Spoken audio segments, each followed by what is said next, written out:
The phone rang like a funeral bell. It was her, Megan, my daughter-in-law. Her voice cut through the receiver like a poisoned dagger. "If you want to be part of Christmas, you'll come clean the house," she shouted with that arrogance I knew all too well. "I'm not going to be your servant, Helen. If you want to be with your son and your grandchildren, you'll be here tomorrow morning with cleaning supplies." I closed my eyes. The living room of my house fell silent like an empty church. The evening light filtered through the lace curtains, creating golden shadows on the furniture I had chosen with so much love decades ago. Everything was immaculate. Everything gleamed. Because I, Helen Miller, at 72 years old, have never lived in clutter. "Did you hear me?" she continued screeching. "David agrees. He says it's about time you contributed something useful instead of just criticizing." My heart plummeted like a building collapsing in slow motion.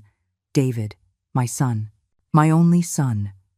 The boy I held in my arms for entire nights when he had a fever. The young man I applauded at every graduation. The man I hugged on his wedding day, believing he had found a good woman.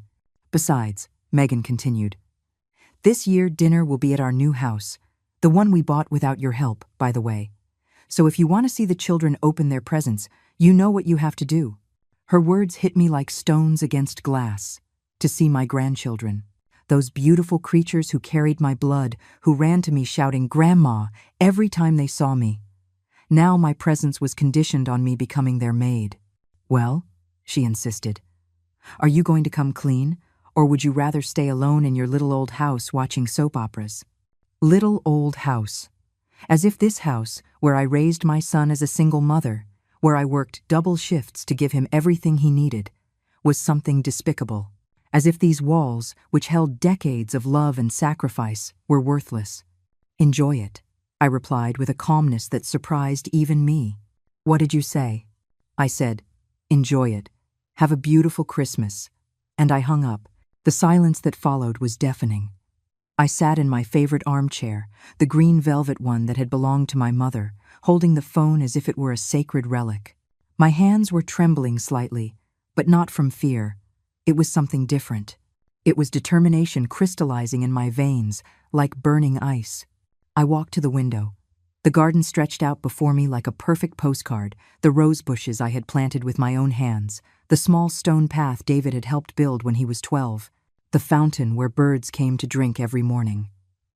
Everything was in its place. Everything except me and my own family's life. I went to my desk. I opened the top drawer and took out a cream-colored folder that had been waiting there for weeks. Inside, the plane tickets gleamed like golden promises. Destination, a private island in the Caribbean. Date, tomorrow. Yes, tomorrow. While they were waiting for me to show up with cleaning supplies, I would be boarding a plane to paradise. While Megan was wondering where her free maid was, I would be toasting with French champagne under the palm trees.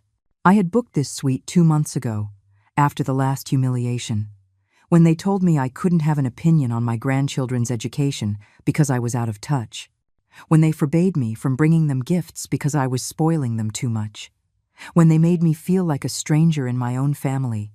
But they didn't know something I had kept secret for years, the savings, the investments, the money I had saved by working until I was 68, living simply, denying myself luxuries, all waiting for the perfect moment, and that moment had arrived.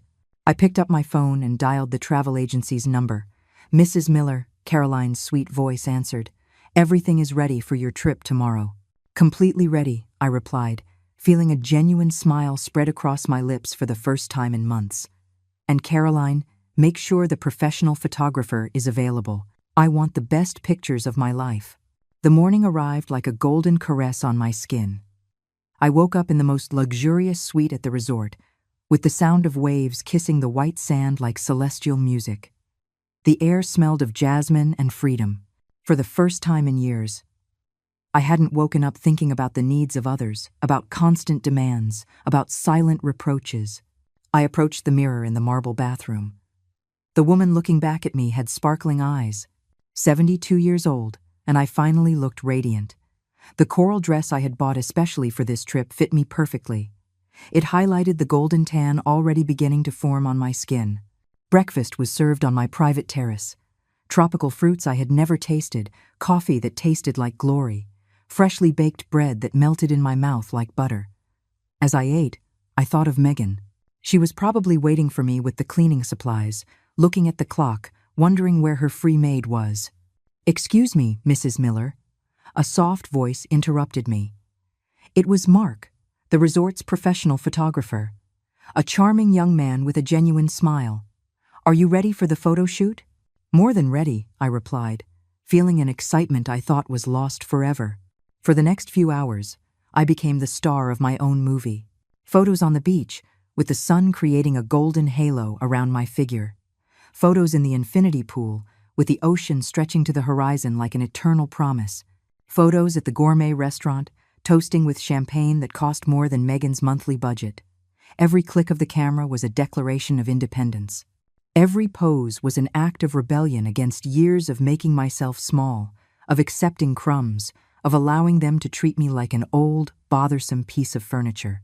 "You have incredible energy," Mark told me as he reviewed the photos on his camera.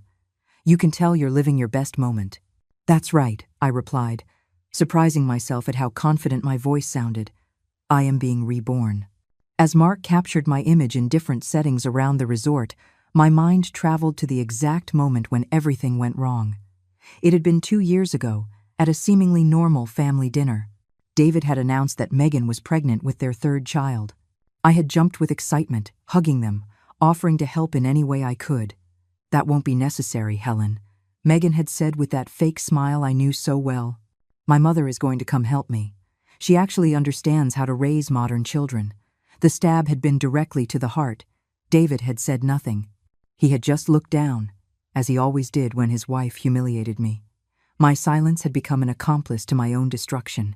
"Mrs. Miller," Mark brought me out of my thoughts. "Could we take some photos on the private yacht? The captain says the sunset will be spectacular from the sea."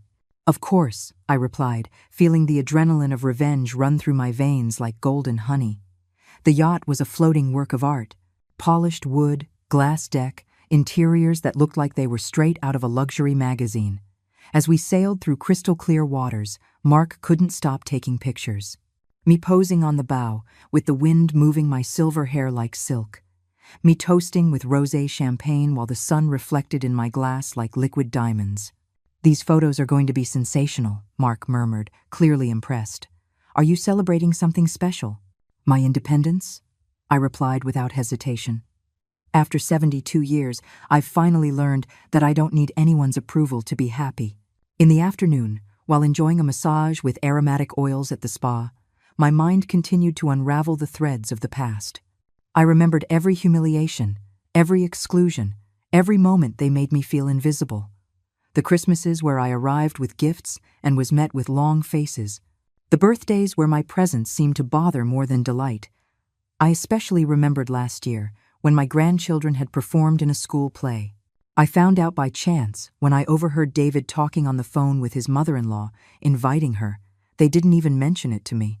I arrived as a surprise and saw Megan's mother occupying the seat of honor in the front row, while I had to stand in the back. After the play, when I went to congratulate my grandchildren, Emily had said something that broke my soul. "Grandma, why do you never come to our important events?" I didn't know what to explain. I couldn't tell her that her mother deliberately excluded me. I couldn't poison her childish heart with the bitter truth. The massage therapist worked the knots of tension in my shoulders as I remembered the straw that broke the camel's back.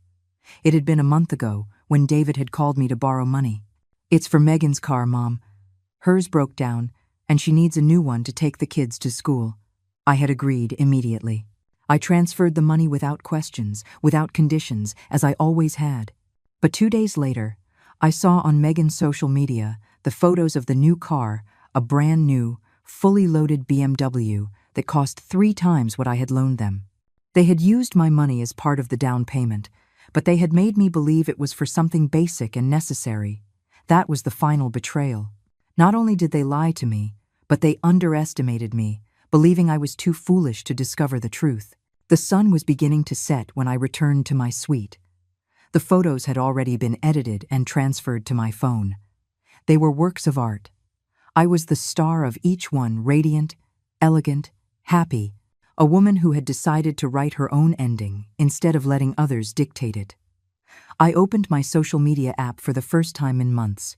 I had kept my profiles practically abandoned, using them only to see photos of my grandchildren that Megan shared when she wanted to show off as the perfect mother. I uploaded the first photo, me on the beach, the coral dress fluttering in the wind, my silver hair shining under the sun, a genuine smile lighting up my face. The caption was simple but powerful.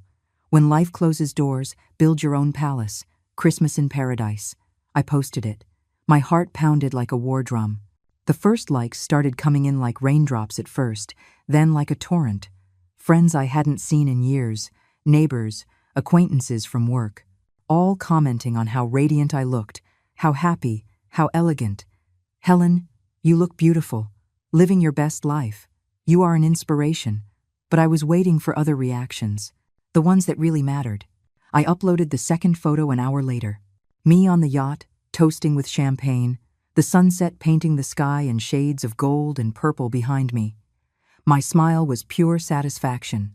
The caption read, "Toasting to second chances and new beginnings. When you close a toxic chapter, life gives you blank pages to write your own happiness." My phone buzzed. A private message. It was from my older sister Susan, who lived in another city. "Helen, where on earth are you? David called me in a panic, asking for you. He says you were supposed to go clean Megan's house for Christmas dinner, and you never showed up." I replied immediately. "I'm where I should have been years ago, Susan, taking care of myself. But the children, what will they think when you're not there for Christmas?"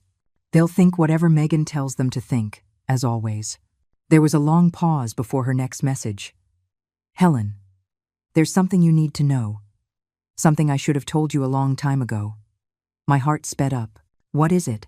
"Last year, when they invited me to your oldest grandson's graduation and not you, David told me you had been very busy with your things and preferred not to go. I thought it was strange, but I didn't want to get involved. Now, seeing these pictures, I realize they've been lying to me too. The pieces of the puzzle began to fit together with crystal clarity. They hadn't just excluded me. They had manipulated the information so that other family members would believe I was the one pulling away by choice. "Susan," I wrote with trembling fingers, "how many times did they tell you I didn't want to go to family events?" "Many, Helen, many. And like an idiot, I believed them. I thought you had become bitter after Dad's death. Forgive me." I closed my eyes. The manipulation had been deeper than I imagined. Megan hadn't just settled for pushing me away from David and the children. She had woven a web of lies to isolate me completely, making my own family believe I was the one to blame for my absence. I uploaded the third photo. Me in the resort's infinity pool, a tropical cocktail in hand, surrounded by absolute luxury. This time the message was more direct. They say revenge is a dish best served cold, but I prefer to serve it with champagne and an ocean view. For everyone who thought it was easy to walk all over me, here is your answer. My phone exploded. The first message was from Tom, my lifelong neighbor. "Helen, you look beautiful. Are you in the Caribbean? I'm so glad you're enjoying yourself." I replied, "Thanks, Tom. I've finally learned to value myself. You deserve it. You were always too good to everyone. By the way, did you know David stopped by your house this morning? He looked very upset. He was banging on the door like crazy, shouting your name. The image of my desperate son looking for me produced a strange mix of satisfaction and pain. Satisfaction because he finally understood he needed me. Pain because he had come too late, much too late." The messages kept coming. Juana, the housekeeper who had worked with me for years before retiring, wrote to me, "Mrs. Miller, what a joy to see you so radiant. I always knew you were pure gold. God bless you in that paradise." Juana, she really knew me. She had witnessed my sacrifices, my sleepless nights, all the times I stayed up caring for David as a child. She had seen how I worked double shifts to give him the best education, how I denied myself treats so he could have everything he needed. "Dear Juana," I replied, "thank you for always being loyal. You know better than anyone what I gave for my family." "I know, ma'am. And I also know how badly they've treated you. I've seen how that woman speaks to you when she thinks no one is listening. You don't deserve that abuse. Those words were like balm to my wounded soul. Someone else had been a witness. I wasn't crazy. I hadn't imagined the slights. I uploaded the fourth photo, me dining at the resort's most exclusive restaurant, with lobster and caviar, surrounded by absolute elegance. The message was devastating. Christmas Eve dinner in paradise. Thank you to everyone who taught me that I deserve much more than what they were offering. Sometimes the best lessons come from the worst teachers. And then, what I had been waiting for happened. My phone rang. It was David. I didn't answer. It rang again. I let it ring. A third time. Silence. A text message arrived. Mom, please answer. Where are you? Megan is hysterical. The kids are asking for you. Please, come home. I didn't reply. Another message. Mom, I know you're upset, but it's Christmas. The family should be together. The family should be together. What irony. Now that I wasn't available to be their doormat, they suddenly remembered we were family. One more message. I saw your pictures. They look amazing. How did you pay for such a luxurious trip? There it was. The real question. They weren't worried about my emotional well-being. They wanted to know where the money had come from. Because in their minds, I was the poor old woman who depended on their occasional charity. I finally decided to reply. David, the question isn't how I paid for this trip. The question is why it took me so long to realize I deserved it.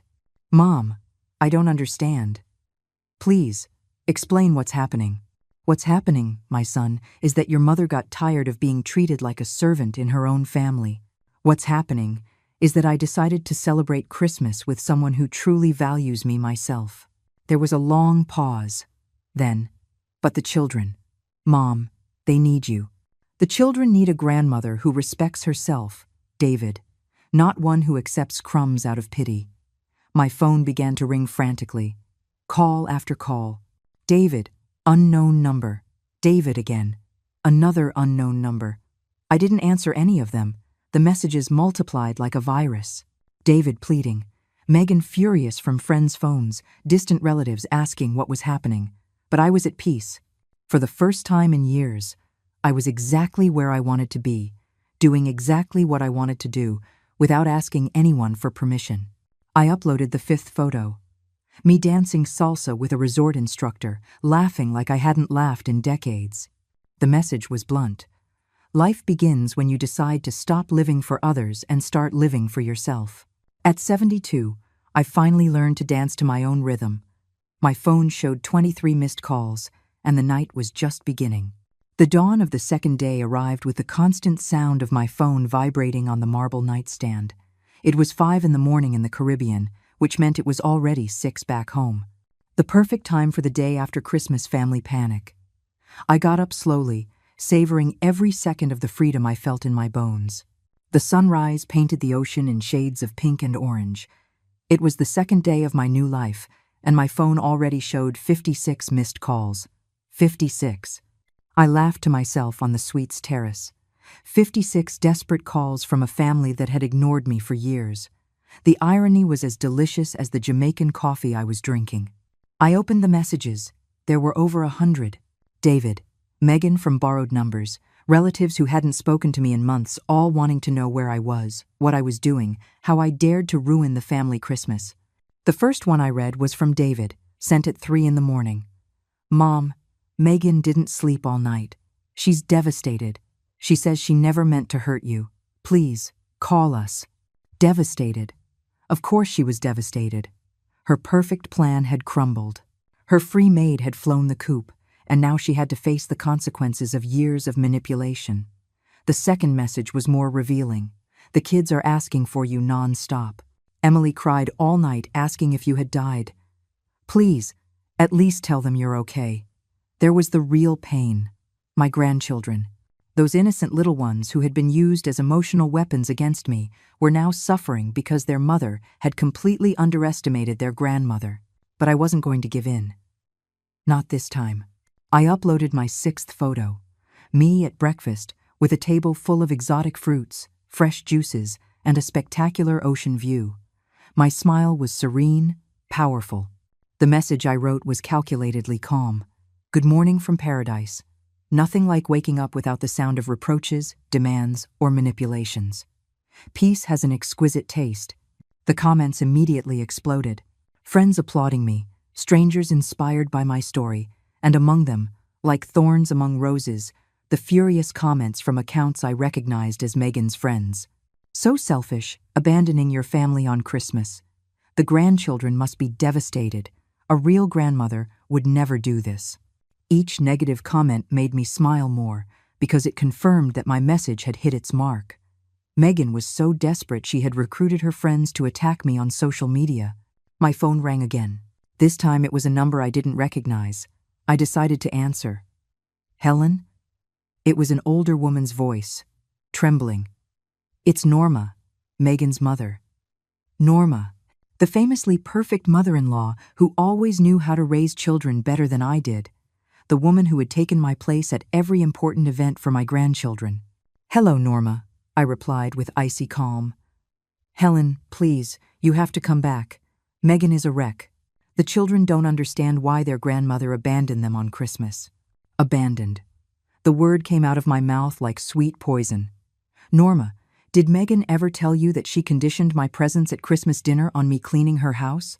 Silence. Did she tell you that for 3 years she has systematically excluded me from important family events? More silence. Did she tell you that she told my grandchildren my gifts were inappropriate because they spoiled them? Helen, I didn't know. Of course you didn't know, Norma, because your daughter is an expert at showing one face and hiding the other. But don't worry, you don't have to worry about me anymore. Apparently, you are the grandmother they need. I hung up. My heart was pounding, but not from nervousness. It was pure adrenaline. For the first time in years, I had said exactly what I thought, without filters, without considering others' feelings. I uploaded the 7th photo. Me getting a massage on the beach, completely relaxed, with the sea in the background and an expression of absolute peace, releasing decades of accumulated tension. Turns out when you stop carrying the emotional weight of others, your back miraculously straightens itself. The messages continued to flood in, but among them, different ones started to appear. Messages of support from women who had lived through similar situations. Helen, you are my hero. My daughter-in-law treats me the same way. What courage you have. I don't dare confront my family. After seeing your photos, I booked my own trip. I will not tolerate any more disrespect. I was unintentionally becoming a symbol of something bigger. Women my age, and even younger, identified with my story. They had lived the manipulation, the emotional blackmail, the being taken for granted. Then the message that changed everything arrived. It was from Tom, my neighbor. Helen, you need to know something. This morning I saw David at your house again, but he wasn't alone. He was with a locksmith. I think they're trying to get in. The blood in my veins turned to ice. They dared to enter my house without permission? After everything that had happened, now they were going to violate my privacy too? I replied immediately. Tom, please, go to my house right now. If they're inside, call the police. I'm on my way, Helen. This isn't right. 20 minutes later, Tom wrote back. They're inside. David, Megan, and another man I don't know. They're going through papers at your desk. I'm calling the police. Not yet. First, I want to know what they're looking for. My mind was racing. What could they be looking for at my desk? My financial documents? My will? Evidence of how much money I really had? The answer came in Tom's next message. Helen. They came out with a box full of papers. I heard Megan say something about bank accounts, and she can't have that much money saved up. There it was, the naked truth. They weren't worried about my emotional well-being. They didn't care that I had spent Christmas alone in a paradise because I had chosen dignity over humiliation. All they cared about was finding out how much money I had and how they could get their hands on it. The fury I felt was volcanic, but it wasn't the blind fury of before. It was calculated, intelligent, surgical fury. I uploaded my 8th photo. Me toasting with a glass of champagne from the deck of a yacht at sunset, with diamonds borrowed from the resort sparkling at my neck. My smile was that of a woman who had discovered her own power. The message was devastating. Toasting to life lessons. When someone shows you who they really are, believe them the first time. When they show you 50 times, take a vacation to a private island and reflect on why it took you so long to listen. The phone exploded. Call after call after call. This time I decided to answer. It was David. "Mom, where did you get so much money? We found your bank statements." "Hello, David," I replied with a calmness that surprised me. "How about we start by talking about why you broke into my house without permission?" We were worried. We thought something had happened to you. "And that's why you violated my privacy by going through my financial documents?" A guilty silence. "David, do you know the difference between you and me?" "What?" "When I'm worried about someone, I call them on the phone. When you're worried about someone, you check their bank accounts." "Mom, it's not what you think." "It's exactly what I think, son. And you know what's saddest of all?" "What?" "That it took me 72 years to realize I had raised a son who sees me as a walking inheritance instead of his mother." And I hung up. My phone continued to ring for hours, but I was no longer listening. I was planning my next move. Because this was no longer just about a revenge vacation. This was war. The third day dawned with a mental clarity I hadn't felt in decades. As I drank my coffee facing the ocean, my phone rested silently for the first time since this personal revolution had begun. I had put it on airplane mode overnight. I needed to think without the constant interruptions from my desperate family. When I finally turned it on, there were 127 new messages and 34 missed calls. But this time, amidst the chaos of pleas and reproaches, there were different messages that changed everything. The first was from Susan. "Helen, I need to tell you something important. After our conversation yesterday, I called several relatives. Megan's lies run deeper than we imagined. My heart sped up. What did you find out? Remember our cousin Alan's wedding last year? David told me you didn't want to go because you were going through a tough time. I called Alan directly. He told me you never received the invitation. That when he asked about you, David told him you'd said that weddings made you sad because of your husband's death. Every word was like a punch to the stomach. Not only had they excluded me from current events, they had rewritten my emotional history to justify my absence. There's more, Helen, much more. Susan had also called Aunt Joan, our mother's younger sister. She said that 2 years ago, David had called her to say I was developing early signs of dementia, and that's why I was acting strange at family gatherings. He asked her not to call me much because I got agitated easily. Dementia. They had used the mental illness card to explain any behavior of mine that didn't fit their narrative. If I protested being excluded, it was because I was confused.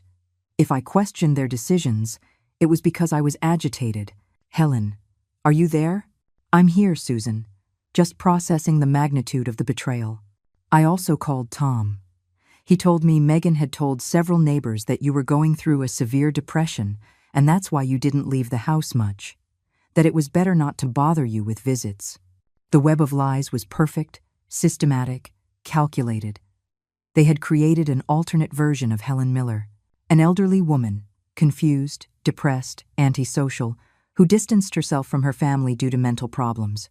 Meanwhile, they appeared as the patient and understanding children bearing the cross of a difficult mother. Susan, I need you to do something for me. Anything. I want you to organize a family meeting.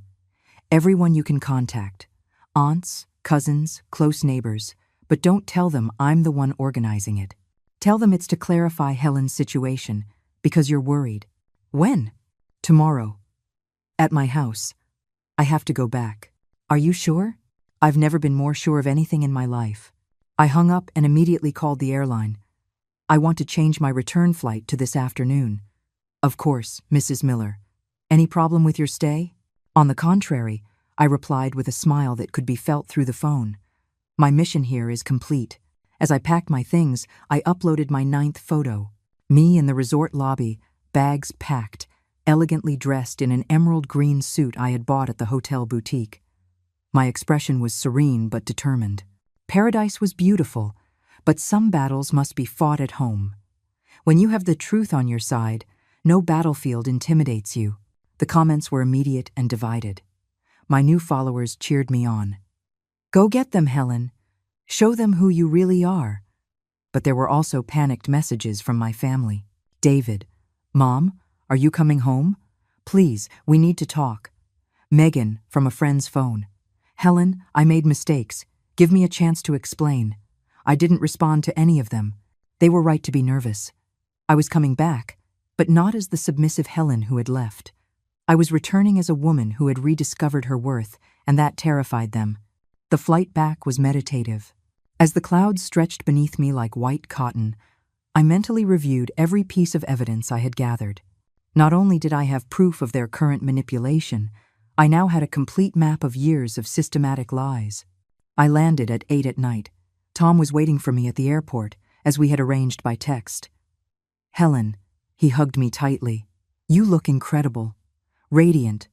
I feel reborn, Tom. On the way home, he updated me on everything that had happened in my absence. David and Megan have been going to your house every day. I think they're looking for something specific. Yesterday I saw them bring a lawyer. A lawyer, I repeated. Of course, they were probably exploring legal options to access my money, perhaps investigating if they could have me declared mentally incompetent. Also, Tom continued, I've seen several neighbors asking about you. They're all confused because the versions David and Megan gave them don't match the photos you posted. We arrived at my house. Everything was exactly as I had left it, but it felt different. It was no longer the refuge of a defeated woman. It was the fortress of a warrior returning victorious from her first battle. That night, as I prepared for the next day's confrontation, I received an unexpected message. It was from Emily, my eldest granddaughter. She had gotten the number from a friend. Grandma Helen, are you okay? Mom says you're sick and confused, but your pictures look very happy. Why didn't you come for Christmas? Did I do something wrong? My heart broke. That innocent child was suffering because she didn't understand the adult war being waged around her. I replied carefully. My love, you did nothing wrong. Grandma is perfectly fine, just learning to value herself more. I love you very much, and we'll see each other soon. I promise. Promise. But I knew that promise depended on what happened in the next 24 hours, because I was not going to be a part of my grandchildren's lives under the same toxic conditions as before. Either things changed radically, or my relationship with them would have to be completely different. I uploaded my 10th photo, taken from my home's window. It was the familiar view of my garden under the moonlight, but now it looked different through my renewed eyes. Back home, but I'm no longer the same woman who left. Tomorrow, some people are going to find out exactly who Helen Miller is when she stops pretending she doesn't have claws. It was midnight when I finally turned off the phone. Tomorrow would be the most important day of the last few years of my life. The day all the truth would come to light. The day my family would discover they had completely underestimated the woman they thought they had tamed. I went to sleep with a smile on my lips. For the first time in years, I had something to look forward to. The war was about to begin. The morning of the confrontation dawned with a crystal clarity that seemed to foretell revelations. I woke at 6. I prepared myself with the care of a general before battle. I chose an elegant purple dress, applied my makeup with precision, and styled my silver hair into a perfect bun. When I looked in the mirror, I saw a woman radiating quiet power. At 9, they began to arrive. Susan was first, carrying a folder full of notes from her phone conversations. Then, Aunt Joan, confused but willing to listen. Tom arrived with his wife, Norma, both with serious expressions. One by one, they filled my living room. Cousins I hadn't seen in months, close neighbors, even Mrs. Lazarus from the end of the block. "Does anyone know why we're here?" asked Cousin Alan, clearly uncomfortable. "We are here," I answered from the doorway where I had been watching, "because it's time for you to know the truth." All heads turned toward me. There were murmurs of surprise, comments on how good I looked, how radiant, how different. "Helen," said Aunt Joan, getting up to hug me, "it's so good to see you. David had told us that you—" "What exactly had David told you?" I interrupted gently. "Well, that you were going through a difficult time, that you preferred to be alone." "Interesting." I moved to the center of the room. Does anyone else have similar versions of my recent mental state? Glances began to be exchanged. Cousin Paul raised his hand timidly. They told me you had early signs of dementia. And you, Alan, that I had developed severe depression after your uncle's death. Mrs. Lazarus, that I had become antisocial and didn't want visitors. Each answer was like a piece of evidence presented to a jury. The expressions in the room began to shift from confusion to gradual understanding. Very interesting, I murmured, pacing the room like a seasoned prosecutor. So, according to my son and daughter-in-law, I am an elderly woman with dementia, depression, antisocial tendencies, and who systematically rejects important family events. Susan stood up. Helen, tell them what really happened.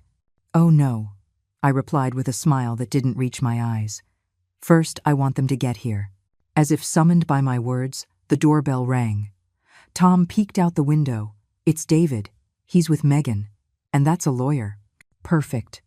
My voice was pure satisfaction. Let them in. Tom opened the door. David entered first, followed by Megan, who looked pale and nervous, and a man in a suit who was clearly the lawyer. When they saw the living room full of relatives and neighbors, they stopped short. What is this? David stammered. This, my dear son, is what's called an intervention. But not for me, for you. Megan clung to David's arm. The lawyer muttered something about it being better to come back later. No, I said firmly. Stay. Especially you, Mr. Lawyer. You'll want to hear this. I moved to the center of the room, where everyone could see me clearly. The morning light streamed through the windows, creating an almost spotlight effect on my figure. For the past 3 years, I began in a clear, powerful voice. My family has portrayed me to all of you as a mentally unstable, depressed, antisocial, and difficult-to-manage woman. They have justified my absence at family events by saying it was I who rejected the invitations. The gazes shifted to David and Megan, who looked like they wanted to disappear. The truth, I continued, is that for these 3 years I have been systematically excluded, manipulated, and humiliated. The truth is that 3 days ago, my daughter-in-law called me to demand that I come and clean her house if I wanted to participate in Christmas dinner. There were gasps of shock in the room. Susan, I said, turning to my sister, could you share what you discovered yesterday? Susan stood up, opened her folder. David told Cousin Alan that Helen had rejected the invitation to his wedding because weddings made her sad. Alan confirmed to me that Helen never received an invitation at all. That's a lie, David shouted. It's also a lie, I interrupted him, that you broke into my house without permission to go through my financial documents. The silence was deafening. The lawyer shifted uncomfortably. Tom, I continued, could you confirm what you saw? Tom stood up. I saw David, Megan, and this gentleman entering Helen's house with a locksmith. I saw them leave with a box full of papers. I heard Megan mention bank accounts. We were worried. Megan finally shouted. We thought something had happened to you. You were worried about my well-being, I retorted in a glacial voice, or about finding out how much money I have? The question hung in the air like a bomb about to explode. Because you see, I continued, addressing the entire room, it turns out their concern wasn't for my mental or emotional health. Their concern was because a 72-year-old woman had managed to save for decades by working until she was 68, living modestly, investing wisely, and they believed they had the right to manage that money. Aunt Joan stood up. Helen, are you saying they've been lying to all of us about your mental state to justify isolating you? Not just that. Juana, the housekeeper who worked with me for years, could you repeat what you told me you observed? Juana cleared her throat. I worked in this house for 15 years. I saw how Mrs. Miller raised David alone, working double shifts, sacrificing to give him the best education. And in recent years, I've seen how that woman, she pointed at Megan, speaks to Mrs. Miller when she thinks no one is listening. She treats her like a servant, not like her husband's mother. That's not true, Megan protested. Is it not true that you told me if I wanted to be part of Christmas I had to come and clean your house? Megan turned red. I just wanted you to contribute. Contribute? Like when I lent you money for a basic car for the kids and then saw on your social media that you'd bought a luxury BMW? The lawyer approached David and muttered something in his ear. David shook his head, clearly agitated. "Mr. Lawyer," I addressed him directly, "may I ask what exactly you were hired for?" The man looked extremely uncomfortable. "I was consulted about mental capacity and estate management." Ah, my smile was fierce. Mental capacity. They wanted to have me declared incompetent to manage my own resources.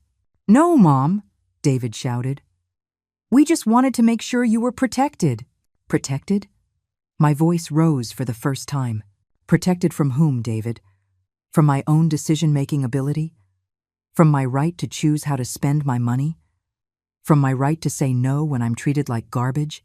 Tears began to stream down my cheeks, but they were not tears of sadness. They were tears of liberated rage, of years of broken silence, of reclaimed dignity. "Look at these pictures." I took out my phone and showed the images from the Caribbean. This is me, a 72-year-old woman who decided to spend her own money on a vacation after her family treated her like a maid. The room was in absolute silence. And look at this. I showed the bank statements David had photographed when he violated my privacy. 50 years of honest work, disciplined savings, smart investments, all mine. All earned through my effort. The lawyer headed for the door. I believe there is no case to defend here. "Don't leave yet," I said firmly, "because now I'm going to need your services for something completely different." The lawyer stopped dead in his tracks, turning to me with an expression of curiosity and fear. The entire room held its breath, waiting for my next move. David and Megan looked like cornered animals, finally exposed before the entire family. "Sir," I began, realizing I didn't know his name. "Mr. Mendoza," he answered nervously. "Mr. Mendoza, do you have experience in cases of defamation, psychological manipulation, and breaking and entering?" His eyes widened. "Yes, ma'am, but..." "Perfect. Because I'm going to need you to sue my son and daughter-in-law for moral damages, systematic defamation before family and acquaintances, and for breaking into my home." "Mom, you can't be serious," David pleaded, rushing forward. "Can't I?" My voice was tempered steel. "David, for 3 years you have painted me as a woman with dementia to our relatives. For 3 years you have justified my exclusion by saying I was the one rejecting invitations. For 3 years you have used my name to create a false narrative that damages my reputation and my dignity." I walked directly toward him, and for the first time in years, I saw real fear in his eyes. This wasn't the fear of a son worried about his elderly mother. This was the fear of a man who knew he had been caught in his lies. "And 4 days ago," I continued, "you broke into my home, went through my private documents, and photographed my financial information without my consent. Is that legal, Mr. Lawyer?" "Absolutely not," Mendoza replied, looking at David with a reproachful expression. "That constitutes breaking and entering and a violation of financial privacy." "But we're family," Megan whimpered. "We just wanted to make sure she was okay." Family. The word came out of my mouth like pure poison. "Megan, do you know the difference between family and strangers?" She shook her head, tears starting to stream down her cheeks. "Strangers don't have access to your heart to shatter it. Strangers don't know your weaknesses to use them against you. Strangers can't make you believe that love comes with humiliating conditions." Susan came to my side, placing a hand on my shoulder. "Helen, tell them about the grandchildren." "Ah, yes. The final blow. My grandchildren," I said, looking directly at Megan, "were used as emotional weapons against me. Remember when Emily told me she couldn't accept my gift because it would spoil her? Remember when you told them Grandma was sick and that's why she didn't visit?" David collapsed into the nearest armchair, covering his face with his hands. "Those children," I continued, my voice broken but firm, "love their grandmother, but they have been manipulated into believing their grandmother rejects them, that she is mentally ill, that it's better to keep their distance." "Mrs. Miller," interjected Mrs. Lazarus from her corner, "the children know the truth. The children know what their parents have told them, that their grandmother is problematic, difficult, that she's going through a tough time. They've grown up watching their parents talk about me with pity and frustration, as if I were a burden." Tom stood up. "Helen, I can testify that those kids are always looking for you. Every time they come to visit and you're not there, they ask for you. The oldest one, what's his name? Jacob. Jacob asked me 2 weeks ago if his grandma was mad at them because she didn't visit them like she used to. My heart broke all over again. My grandchildren thought it was their fault. They thought they had done something to drive their grandmother away. Mr. Mendoza, I addressed the lawyer again. I want to make something very clear. I am not doing this for money. I have more than enough money. I am doing this for justice, for dignity, and to make sure this never happens to another elderly woman in this family again. I understand, Mom. And I also want to change my will. Immediately, David lifted his head sharply. What? My current will leaves my entire estate divided between David and his children. That is going to change. Mom, please? Silence. I roared with a force that surprised everyone, including myself. 72 years I waited to shout like that. 72 years of being the polite, understanding woman who always gave in. 72 years of swallowing humiliations because family is the most important thing. The echo of my voice bounced off the walls. No one moved. No one breathed. But family, I continued, my voice calmer but no less intense, is not who shares your blood. Family is who respects you, values you, includes you, loves you without humiliating conditions. I walked to the window, where the morning light illuminated my garden. The same garden where David had played as a child, where he had run among the rose bushes, where he had learned to ride a bike. All those beautiful memories now tainted by years of betrayal. My new will, I announced without turning around, will establish a trust for my grandchildren's education, managed by a bank. They will receive money for college, for medical emergencies, for their true needs, but none of it will pass through their parents' hands. And the rest? Susan asked softly. The rest will go to a foundation that helps elderly women who suffer from emotional abuse and family manipulation. Women who are isolated, slandered, and made to feel invisible by their own families. Megan let out a sob. Helen, please, I made terrible mistakes, but I can change. We can fix this. I turned to her. For the first time in years, I truly saw her. Not as the enemy I had built up in my mind, but as a young, scared woman who had made horrible choices out of insecurity and greed. Megan, I said calmly, do you know what your biggest mistake was? She shook her head, crying. It wasn't treating me poorly. It wasn't manipulating David against me. It wasn't isolating me from my family. I waited, letting the suspense fill the room. Your biggest mistake was completely underestimating who you were messing with. You thought I was a harmless, dependent little old lady who would tolerate anything to not lose her family. You thought you could rewrite my history, control my narrative, manipulate my reputation. I walked toward her slowly. But what you didn't know is that Helen Miller did not get to be 72 by being weak. I got here by being strategic. And when a strategic woman decides she will no longer tolerate humiliation, she becomes the most dangerous force in the universe. The silence that followed was absolute. Mr. Mendoza, I said finally, when can we begin the legal proceedings? Immediately, if you wish. I wish. David stood up, staggering. Mom, give me a chance to fix this. Please. Think of the children. The children, I replied, are exactly who I'm thinking of. I'm thinking about what example I want to set for them about how elderly women should be treated. I'm thinking about teaching them that grandmothers are not servants, or walking bank accounts, or annoying responsibilities. I'm thinking, I continued, about showing them that a woman can defend herself at any age, that it's never too late to demand respect, that dignity is not traded for crumbs of family affection. Susan began to clap slowly. Then Tom. Then Aunt Joan. One by one, everyone present began to applaud. The sound filled my living room, my house, my heart. It was the sound of justice. It was the sound of a woman who had reclaimed her voice after years of silence. It was the sound of Helen Miller, rising from her own ashes. The applause gradually faded, leaving a thick silence that seemed to vibrate with the energy of everything that had just been revealed. David remained seated, his hands covering his face, while Megan cried silently in a corner. Mr. Mendoza was taking furious notes in his legal pad, clearly recalculating the entire situation. "Now," I said, addressing the entire room, "I want you to understand something important. This is not the end of a family. This is the end of a toxic dynamic that was destroying this family."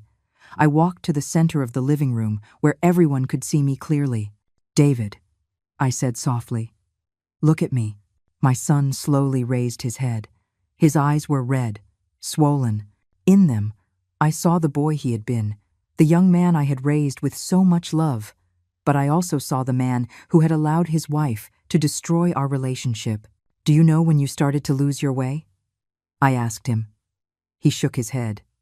"When you stopped seeing me as your mother and started seeing me as a problem to be solved, when my emotions became inconvenient for your comfort, when my needs became obstacles to your plans. I never wanted," he stammered. "You never wanted to hurt me, I know. But there's a difference between intent and impact, David. Your intention may have been to keep the peace in your marriage, but the impact was that your mother felt invisible in her own family." Susan spoke up. "Helen, what are you going to do about the grandchildren?" That was the question that hurt the most to answer.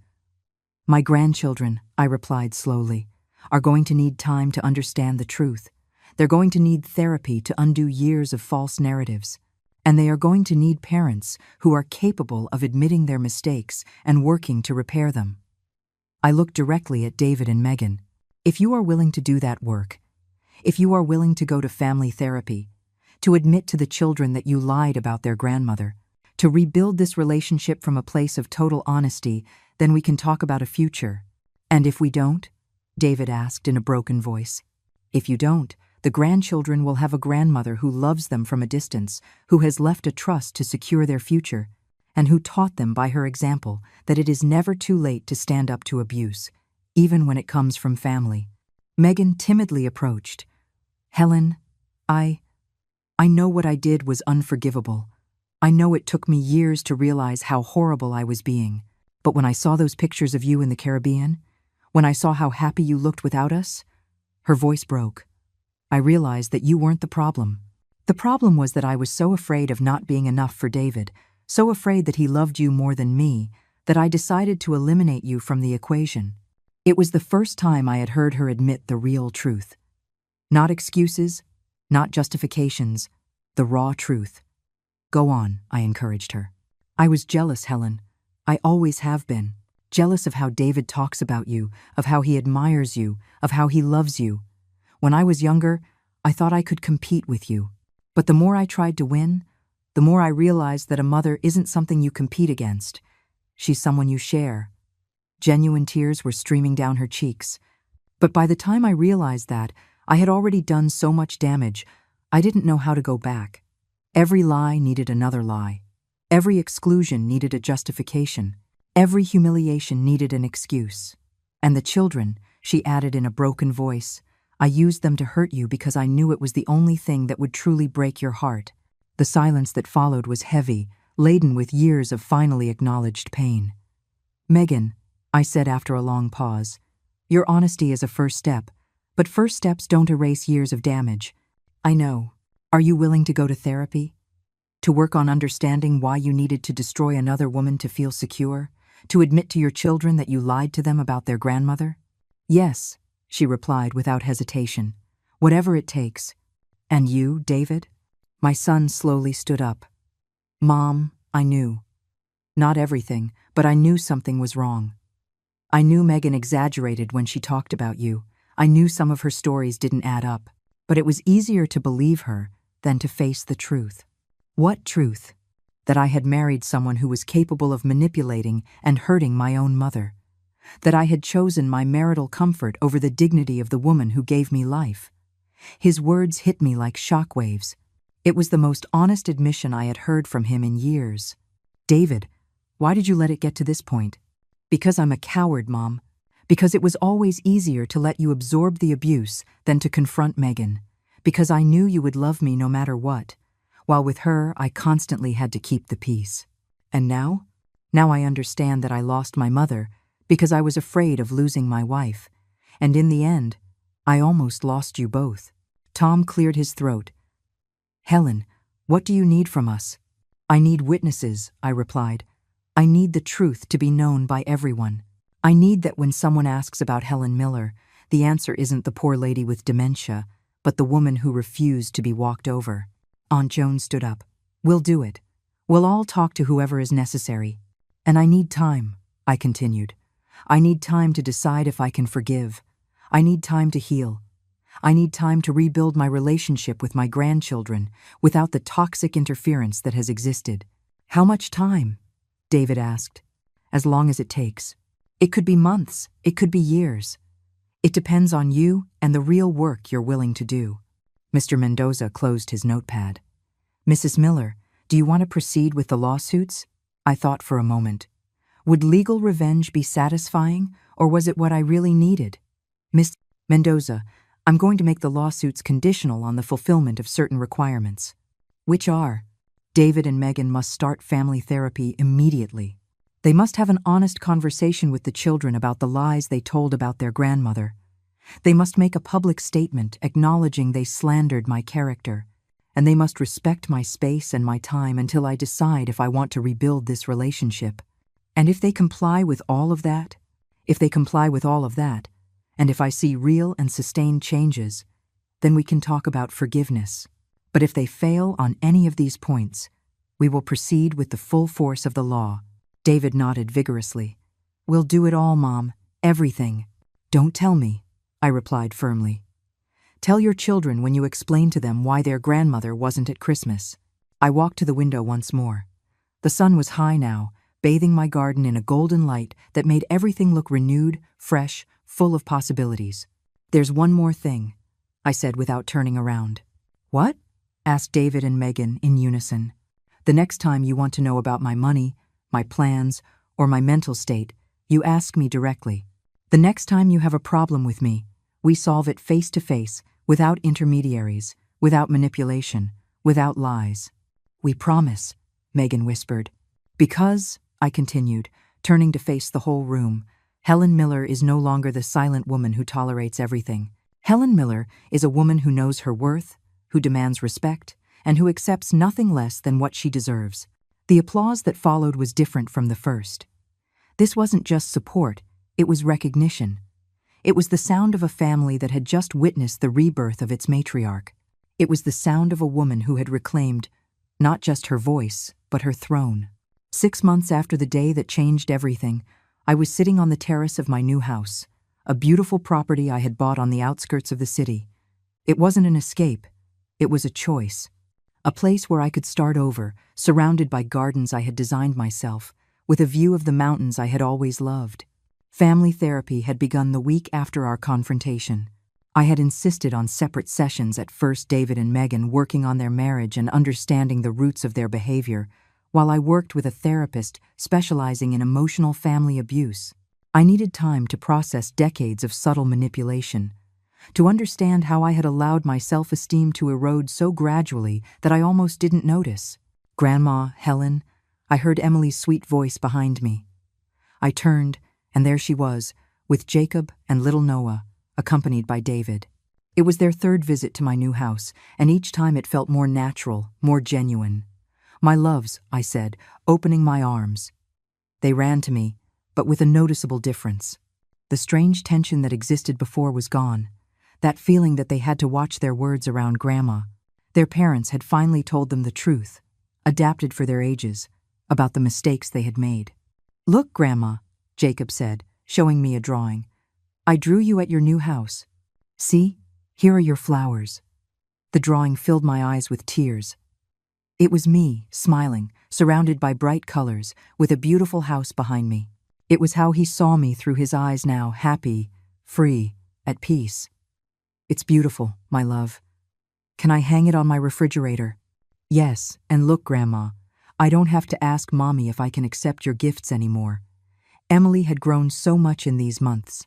Her parents' honesty, though painful initially, had freed the children from carrying guilt that was never theirs to bear. David approached timidly. Mom, can we talk?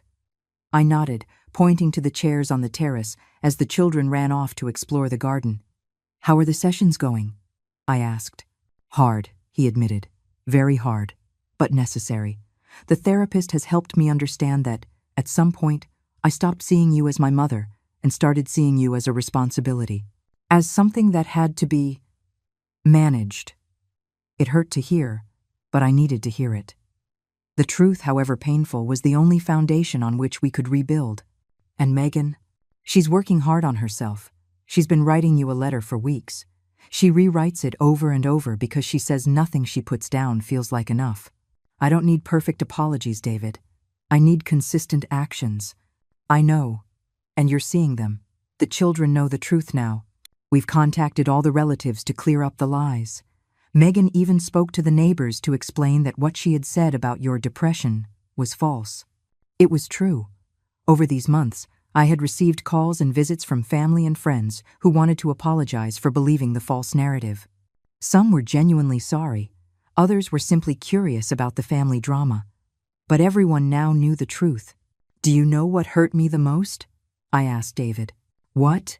It wasn't the lies. It wasn't even the exclusion.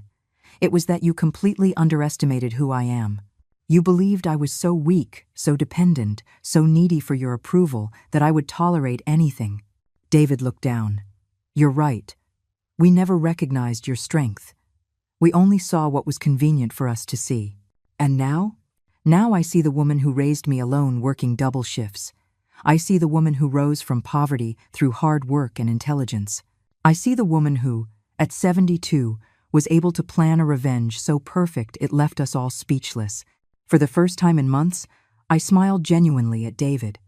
That revenge wasn't just for you, it was for me, to remind myself of who I really am.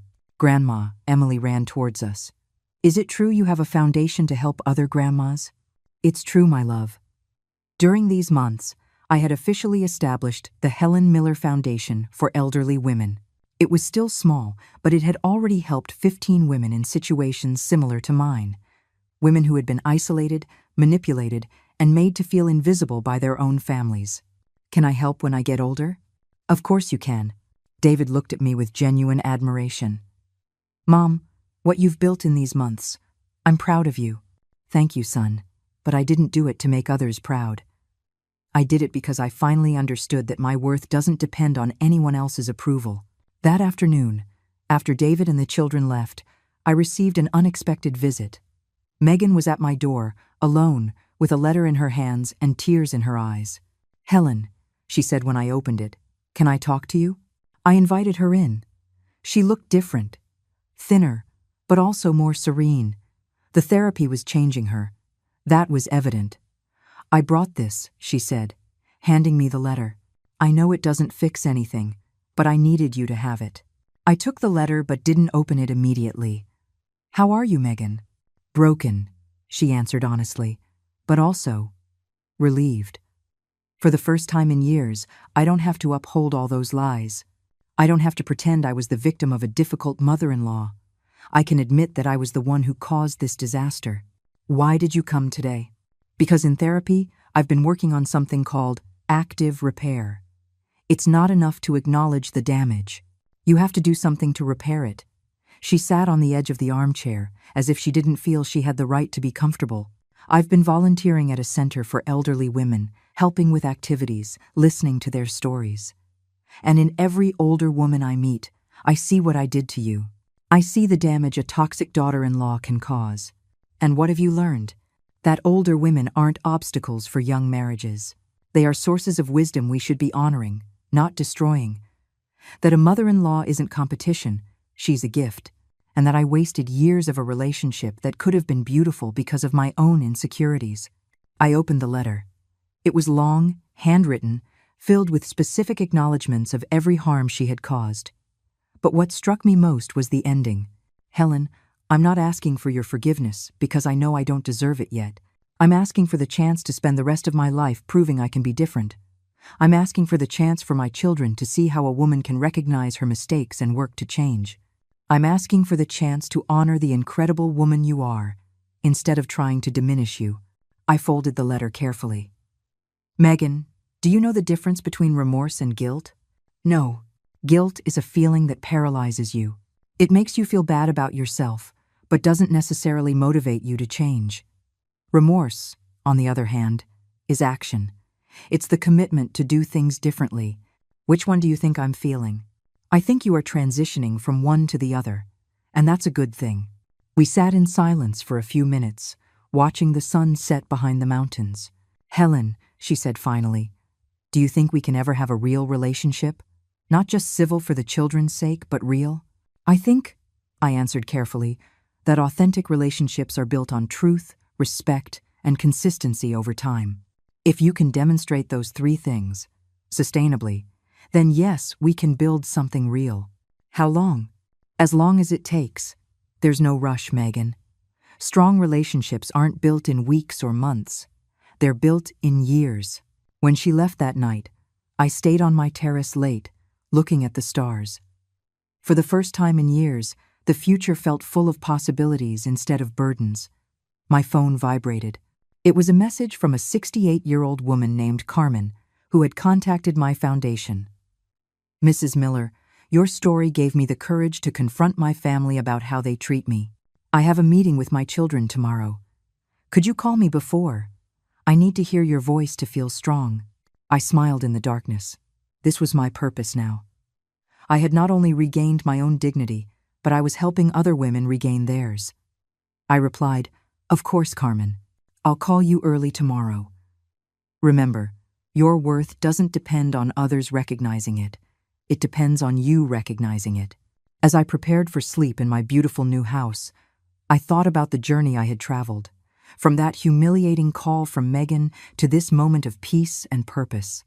It hadn't been easy. I had cried. I had doubted. I had been afraid of losing my family forever. But I had learned something fundamental. It is better to be alone with dignity than accompanied by humiliation.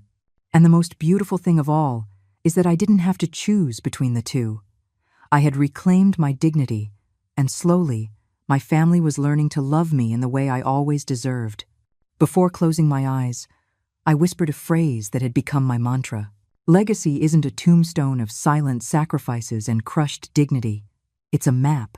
My legacy was going to be a map for other women, showing them that it is never too late to defend yourself, to demand respect, to write a different ending. At 72, Helen Miller had discovered that life doesn't end when you decide to stop living for others. Life begins.